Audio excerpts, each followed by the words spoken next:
Okay, so the spooky parks have these awesome interactive lanterns that allow you to interact with things in the park. Some of the scare actors can interact with them as well, and it changes colors based on where you're at in the park or if you're in a scare zone. It also allows you to know when you're entering into a scare zone, it will flash.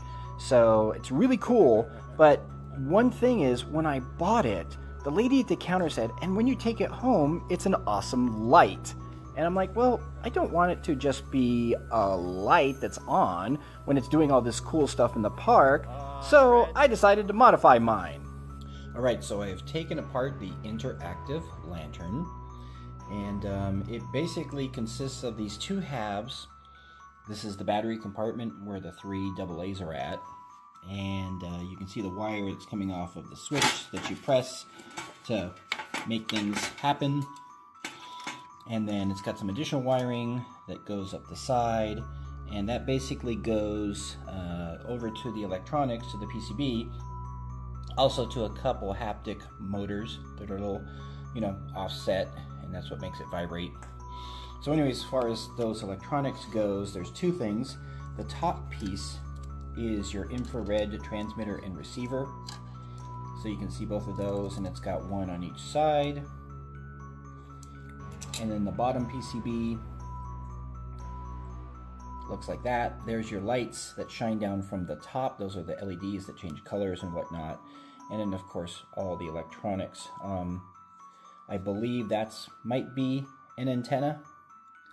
And so you've got what I believe to be IR and RFID built in.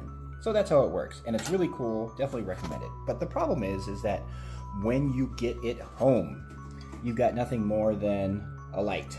And I'm like, well, I want to make it flash at home. How do I do that?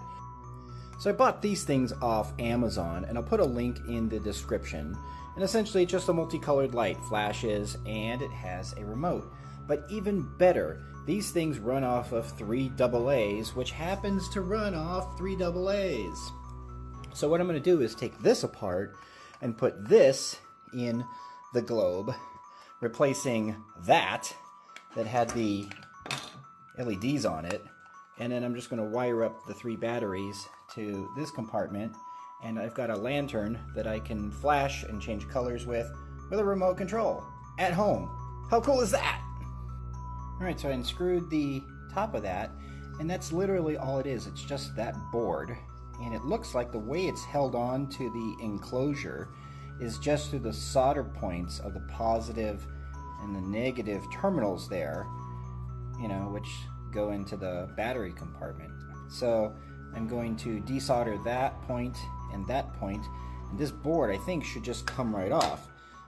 It's got a couple buttons here, and those buttons are mainly so that when you press on it, it would change colors. But of course, it also works with the remote. So I'm just going to take this board. Granted, it's got less LEDs, so I get it. But that many LEDs in that little globe is not going to matter. So this thing here normally just sits facing downwards so that the lights glow into the globe there. So I'm literally just going to take this and wire up the wires for the battery terminal here with the switch, and then I'm just gonna stick this in that little slot, there that this board came out of. If it doesn't quite fit, I'll just put a little dab of hot glue on each end to hold it, put this thing back together, and it should just work. So as far as this part goes, this is the interactive switch. I want to keep that maybe for a future mod, so I just rolled that wire up and I'm keeping it over there. As far as the battery box goes, it's pretty common. You've got the ground coming off here for the voltage, and then you've got the hot going into the switch board there. That switch was dual purpose. It was either mode 1 or mode 2, and then off in the center. So I'm going to snip the ends of these three and find out which one is going to be our hot. I'm just going to use that as an on or off switch now. Just one side will be on and the center will be off, and then we'll have our two there going to our hot and our negative on that board once it's in the globe, and that should be it. Alright, so the red wire is a constant hot. So having the red wire on there was a constant 4.25 volts. So I'm using the blue wire now, and that one is one side. So you can see I got the batteries in there, we've got no voltage, and we're in the center off position. So if we turn it on, now we get our voltage, 4.25 volts DC, and then we can flip it off, and off we go. So we know that we need the black wire off the battery box right there. In this case, we're going to use the blue wire. The white wire would be the other mode, and then the red wire we just won't use. And as I suspected, this board was simply being held on to the battery compartment with those two solder points. So there and there, just heated up the solder and came right off. Okay, so we've got it wired up with our hot and our ground. We're just going to do a quick test. So let's flip the power on, and then we're going to take the remote and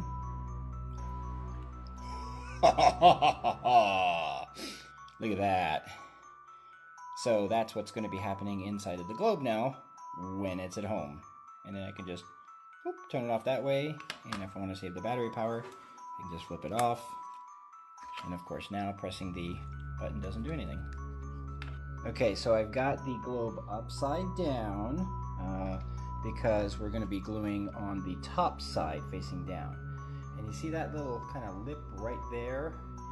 I'm going to put a little dab of hot glue on it and then feed the disc from the bottom and get it in that hot glue to hold it, and then I can put more hot glue on this side.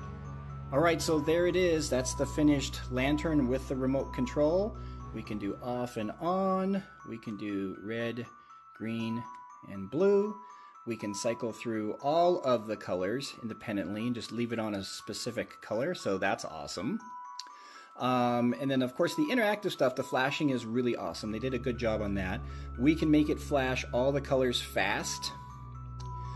We can make it go flash off next color, off next color. So kind of like that. We can also make it pulse between all of the colors. So it'll fade into each color. We can also make it fade with off, so it'll fade all the way to off and then come back into the next color. On independent colors, you can also set the brightness, so light, medium, high. You can also go just to direct white.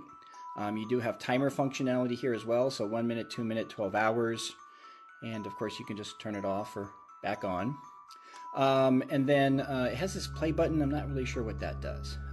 But the nice thing is you can go off, and then I can come over, and if I want to save the battery, I can just turn the switch off there on the bottom, and it's using that battery pack that's on the bottom, so it's all self-contained, just like it was before, with the exception that instead of at home just having green or the yellow color, I can have all of the colors, or I can just keep it back on that, and it looks just like it was when it came home from the spooky park.